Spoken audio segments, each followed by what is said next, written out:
Sejarah mengenai Tugu Pahlawan. Tugu Pahlawan dibangun untuk memperingati peristiwa pertempuran 10 November 1945 di Surabaya, di mana arek-arek Surabaya berjuang melawan pasukan sekutu bersama Belanda yang hendak menjajah kembali Indonesia. Monumen Tugu Pahlawan selalu menjadi pusat perhatian dalam mengenang peristiwa pada saat itu, ketika banyak pahlawan gugur dalam perang kemerdekaan. Nah, ada dua pendapat mengenai siapa yang menjadi pemrakarsa sekaligus arsitek monumen yang terletak di Jalan Pahlawan Surabaya ini. Menurut Gatot Barnowo, monumen ini diprakarsai oleh Dul Arnowo yang saat itu menjabat sebagai kepala daerah Kota Besar Surabaya. Kemudian ia meminta Insinyur Tan untuk merancang gambar monumen yang dimaksud, untuk selanjutnya diajukan kepada Presiden Soekarno. Sedangkan menurut Insinyur Sunjasmono, pemrakarsa monumen ini adalah Insinyur Soekarno sendiri. Ide ini mendapat perhatian khusus dari Wali Kota Surabaya, Dul Arnowo. Untuk perencanaan dan gambarnya diserahkan kepada Insinyur Suratmoko yang telah mengalahkan beberapa arsitek lainnya dalam sayembara pemilihan arsitek untuk membangun monumen ini. Monumen yang dibangun selama 10 bulan ini diresmikan oleh Presiden Soekarno pada tanggal 10 November tahun 1952. Nah, kala itu Tugu Pahlawan rencananya didirikan dengan tinggi 45 meter. Namun, karena kendala, akhirnya tinggi yang disepakati adalah 41,15 meter dengan diameternya mencapai 3,1 meter. Tugu ini berbentuk lingga atau paku terbalik. Bagian tubuh monumen berbentuk lengkungan kanalur sebanyak 10 lengkungan dan terbagi atas 11 ruas. Tinggi, ruas, dan kanalurs mengandung makna tanggal 10 bulan 11 tahun 1945. Di bawah monumen dihiasi dengan ukiran Trisula bergambar cakra, stamba, dan padma sebagai simbol api perjuangan. Biaya pembangunan Tugu Pahlawan berasal dari sumbangan para dermawan, termasuk rakyat yang ikut menyumbangkan dana. Nah, jadi seperti itu sejarahnya. Oke, kita beralih pada bagian bawah tanah lahan Tugu Pahlawan. Di situ terdapat sebuah museum untuk mengenang jasa-jasa para pahlawan yang berjuang di Surabaya. Museum ini diresmikan pada tanggal 19 Februari tahun 2000 oleh Presiden kita kala itu, Kiai Haji Abdurrahman Wahid, atau biasa disebut Gus Dur. Ketika memasuki museum, pengunjung akan dihadapkan pada tangga turun yang mengarah pada sebuah ruangan. Sesuai namanya, di museum ini terdapat foto-foto dokumentasi pembangunan Tugu Pahlawan serta memiliki berbagai koleksi barang yang berkaitan dengan pertempuran tersebut. Bangunan museum ini terdiri dari dua lantai. Nah, pada lantai pertama, kita bisa melihat patung, foto, dan gambar yang menggambarkan semangat para pejuang melawan penjajah. Ada koleksi seragam yang digunakan oleh rakyat Indonesia saat berperang, termasuk juga seragam polisi militer dan petugas medis. Kemudian ada sosiodrama pidato Bung Tomo, dan ruangan yang biasa digunakan untuk pemutaran film pertempuran 10 November 1945. Nah, dari sinilah asal suara rekaman pidato Bung Tomo yang berhasil menggerakkan semangat para pejuang Surabaya untuk meraih kemenangan. Oke, nextnya kita ke lantai 2. Ada ruangan yang berisi koleksi senjata, koleksi peninggalan Bung Tomo, dan reproduksi foto-foto dokumenter. Ada pula 4 buah papan yang berisi cerita lengkap tentang perjuangan kemerdekaan, foto bangunan-bangunan legendaris pada zaman penjajahan Belanda, serta lukisan yang menggambarkan peperangan. Pengunjung juga bisa melihat benda-benda lain seperti radio yang digunakan masyarakat untuk mendengarkan pidato Bung Tomo kala itu, catatan harian Bung Tomo, hingga peralatan perang seperti pistol, senjata laras panjang, helm, mata uang zaman dahulu, dan berbagai diorama serta ilustrasi patung. Di sana juga terdapat dua ruang khusus diorama yang menampilkan 8 peristiwa yang terjadi selama pertempuran 10 November 1945. Uniknya di ruangan ini diputarkan video animasi supaya anak-anak seperti kita tertarik untuk belajar sejarah. Jadi untuk teman-teman yang ingin belajar sejarah, terutama sejarah Kota Surabaya, bisa berkunjung ke Museum 10 November ini. Sayangnya di masa pandemi ini, aturan masuk ke area museum mengalami perubahan dan mungkin lebih ketat. Damartri selaku petugas Dinas Kebudayaan dan Pariwisata Kota Surabaya saat ini menjelaskan bahwa pemesanan tiket hanya bisa melalui situs online. Nah, dari situs tersebut, pengunjung bisa memesan tiket lengkap dengan tanggal kunjungan. Ketika memasuki kawasan museum, akan ada petugas yang memeriksa suhu dan menginterogasi setiap pengunjung perihal tiket, tempat tinggal, keperluan masuk, dan pertanyaan mengenai kesehatan. Oke, jadi sekian mengenai sejarah dari Museum Tugu Pahlawan.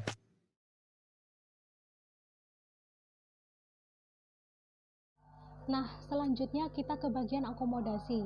Pilihan kami jatuh pada Hotel Bumi Surabaya Resort. Hotel ini berlokasi di Jalan Jenderal Basuki Rahmat, nomor 116 sampai 128, yang tidak jauh dari pusat kota Surabaya. Hotel ini termasuk jajaran hotel bintang 5 yang ada di Surabaya. Oke, langsung saja ada 4 tipe kamar hotel di Hotel Bumi Surabaya Resort ini, yaitu Junior Suite Room, Classic Room, Club Executive Suite, dan Penthouse. Iya, kalian gak salah denger kok. Hotel Bumi Surabaya Resort itu ada penthouse-nya, bukan penthouse yang ini loh, oke? Nah, mari kita bahas yang pertama, yaitu Junior Suite Room. Dengan luas 84 meter persegi yang terdiri dari ruang tamu dan kamar tidur terpisah yang dipisahkan oleh kabinet di tengah ruangan. Setiap suite memiliki walk-in closet yang besar, kamar mandi dengan standing shower terpisah dan long bath yang dilengkapi dengan bathtub, bathrobe, bathsalt, serta fasilitas herbal untuk memanjakan waktu mandi busa. Ada juga makeup or shaving mirror, bathroom telephone, dan hair dryer. Fasilitas lainnya yaitu LED TV, TV kabel dengan channel premium, brankas, walking space, minibar, tea or coffee making facilities, private check-in, welcome drink upon arrival, free complimentary high-speed internet access, atau kita sebut saja free wifi. Nah, untuk rate tipe ini ada pada angka 5,9 juta rupiah per malam. Harga itu sudah termasuk pelayanan kamar dan makan pagi untuk 2 orang yang akan diantarkan oleh staf hotel. Room type yang kedua ada Classic Club Room. Ini adalah kamar standar yang ada di Hotel Bumi Surabaya Resort. Luas kamarnya sekitar 42,5 meter persegi dengan dekorasi dan kenyamanan klasik yang dilengkapi kettle untuk kopi atau teh, akses wifi, LED TV dengan channel premium, evening cocktail, dan iron board. Nah, untuk bedroom sectionnya, toilet, shower, dan bathtub dengan peralatan mandi, hair dryer, bathrobe, itu terpisah. Lalu ada brankas, meja kerja, lazy chair untuk bersantai yang langsung menghadap Surabaya City View. Untuk rate kamar tipe Classic Club Room ini berkisar di harga 1,7 juta rupiah. Selain Classic Club Room, ada juga Classic Standard Room. Fasilitas kamar ini yaitu bathtub yang terpisah dengan standing shower, lemari, meja kerja, lazy chair yang nyaman untuk menonton TV. Nah, semua kamar memiliki AC yang dapat dikontrol sendiri, LED TV dengan channel premium, akses wifi gratis, brankas pribadi, dan pengering rambut. Untuk tipe kamar satu ini sebenarnya tidak jauh berbeda dengan tipe Classic Club Room. Harganya berada di 1,2 juta rupiah. Tetapi sekarang ada promo dengan harga Rp900.000 untuk Classic Standard Room yang dapat dicek di website resmi mereka yaitu bumisurabaya.com, yang pastinya akan menjadi lebih murah jika melakukan reservasi dari situs-situs atau aplikasi booking seperti Traveloka, Agoda, Tiket.com, dan lain sebagainya. Yang ketiga ada Club Executive Suite. Club Executive Suite ini luasnya mencapai 125 meter persegi. Nah, dari namanya saja kita sudah tahu bahwa entitled room ini adalah salah satu room VIP. Classic Executive Suite terdiri dari kamar tidur utama, ruang tamu, ruang makan, dan kamar mandi yang bathtub dan standing showernya terpisah, serta dilengkapi dengan fitur-fitur eksklusif yang tidak ada di tipe Classic Room. Semua layanan dan fasilitas The Club sudah termasuk. Menariknya, kita bisa dapat welcome letter. Fasilitas yang ada di kamar ini ada TV LED dengan saluran premium, brankas pribadi, ruang kerja, ruang santai, meja makan, toilet, bathtub dengan shower yang terpisah, cermin rias atau cermin cukur, telepon kamar mandi, timbangan berat badan, dan pengering rambut. serta ada bathroomnya juga. Lalu minibar, fasilitas pembuat teh atau kopi, check-in pribadi, dan welcome drink upon arrival. Harganya sendiri berada di angka 6,9 juta rupiah. Ya, selisih 1 juta dengan tipe junior suite room. Yang terakhir ada penthouse. Penthouse ini luasnya 250 meter persegi. Penthouse ini adalah ruang mewah eksklusif yang berada di 2 lantai paling tinggi di Hotel Bumi Surabaya Resort. Nah, untuk tipe ini memiliki ruang tamu, ruang makan, ruang belajar, 2 kamar tidur yang luas, dan dilengkapi dapur kecil berperalatan lengkap dengan pelayan pribadi.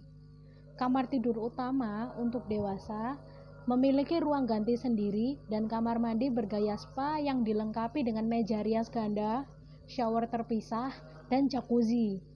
Nah, buat yang belum tahu sebenarnya jacuzzi ini apa sih? Nah, jacuzzi ini sebenarnya adalah merek asal Amerika yang memproduksi Whirlpool. Nah, Whirlpool sendiri itu bak mandi spa yang dilengkapi dengan jet. Bak ini memiliki lubang-lubang kecil yang terus mengalirkan air dengan tekanan tertentu, dan pompanya memungkinkan air ini agar tetap hangat dan tersaring. Tidak hanya menimbulkan efek rileks, jet pada spa tersebut diyakini mampu menyembuhkan nyeri otot dan persendian hingga memperlancar aliran darah. Saking populernya brand ini, masyarakat jadi menganggap Whirlpool menjadi jacuzzi. Oke, lanjut. Selain jacuzzi, ada wastafel ganda dan ruang terpisah dengan toilet. Ruang tamu yang dilengkapi dengan sofa yang nyaman, kursi santai, TV LED, dan ruang makan besar dengan meja untuk 8 orang yang bersebelahan dengan dapur kecil berperalatan lengkap. Selain itu, kita juga bisa dapat praying mat, terdapat minibar, bathrobe, dan luxury bath amenities, tea or coffee making facilities. Nah, untuk fasilitas lainnya, kita mendapat welcome drink upon arrival, complimentary high-speed internet access atau akses wifi gratis, dan evening countdown service. Ada juga fasilitas inklusif yang ada di room tipe penthouse ini, yaitu butler service. Ini berdasarkan request saja ya. Lalu complimentary early check-in and late check-out, 24-hour doctor on call for caring any uncomfortable guest condition, 2 complimentary laundry and pressing, daily local and international newspaper and magazine. Itu juga berdasarkan request. Lalu complimentary one-time airport pickup and drop, complimentary high tea, welcome fruit and homemade praline.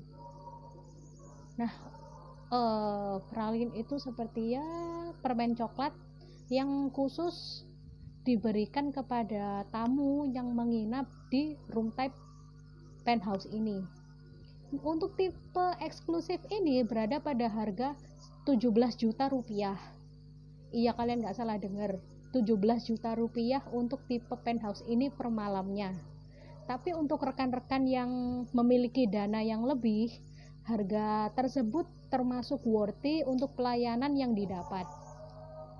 Selain itu, hotel ini juga memiliki fitness center, kolam renang dengan standar olimpiade yang dibuka pada jam-jam tertentu, restoran dengan gaya oriental, Indonesian classic, dan Japan cuisine yang masing-masing kapasitasnya bisa mencapai 40 orang. Oke, itu tadi detail tentang hotel yang wah. Nah, selanjutnya masih ada Rio yang bakal kasih tahu tentang kuliner dan pusat oleh-oleh yang wajib dicoba dan wajib didatangi saat berkunjung ke Surabaya. Nah, salah satu kuliner khas kota Surabaya yang legendaris dan wajib dicoba adalah lontong balap. Selain itu, tempat yang makan legendaris yang menyajikan lontong balap yaitu lontong balap asli Pak Gendut.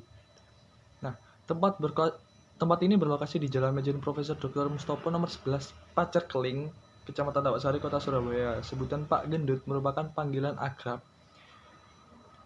sang pendiri warung yang memiliki nama asli Abdul Rohim.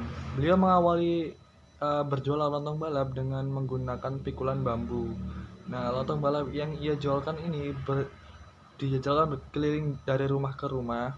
Pada tahun 1958, Pak Gendut berinisiatif membuka warung di Jalan Kranggang Sawahan, Surabaya dengan nama Lontong Balap Garuda. Hingga tahun 1987, usaha kuliner itu akhirnya diwariskan kepada putra sematawayangnya, Pak Gendut Aris. Tahun 1995, Lontong Balap Garuda beralih nama oleh putranya. Warung diubah sebutannya menjadi Warung Lontong Balap Pak Gendut setelah 54 tahun setia melayani pelanggan di Jalan Kranggan. Warung tersebut kemudian berpindah lokasi di Jalan Mejen Profesor Dr. Mustopo nomor 11 hingga sekarang.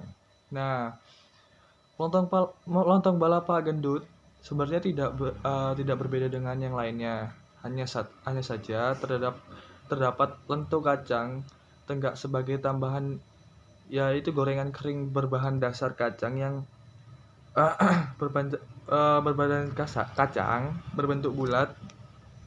Nah, bukan itu saja, perbedaan lainnya adalah menyajikan lontong balap di warung Pak Gendut dilengkapi dengan tambahan sate kerang merah dibumbui kacang dan bawang goreng. Selain mencicipi kuliner khas kota Surabaya, belum lengkap jika tidak berkunjung dan mencoba oleh-oleh khas kota Surabaya. Salah satu toko oleh-oleh yang sering dikunjungi yaitu pada saat di Surabaya adalah toko oleh-oleh Boga Jaya yang berlokasi di Genteng Besar nomor 69 Surabaya. Cukup banyak produk makanan yang dijual di toko ini, tidak hanya oleh-oleh khas Surabaya saja. Nah, toko Boga Jaya ini juga menjual beragam oleh-oleh khas Jawa Timur seperti keripik kulit ikan, kacang kapri, lapis legit Surabaya, terus ada teng-teng mente, dan juga tidak lupa ada almond crispy yang wajib untuk dicoba, dan masih banyak lagi. Nah itu, dan masing-masing bandrol dengan harga mulai dari 15.000 sampai 50.000, mulai dari 50.000 sampai 200 untuk hampers dan parcel seperti itu. Mungkin videonya itu saja dari saya. Jangan lupa like, komen, dan subscribe. Oke, terima kasih.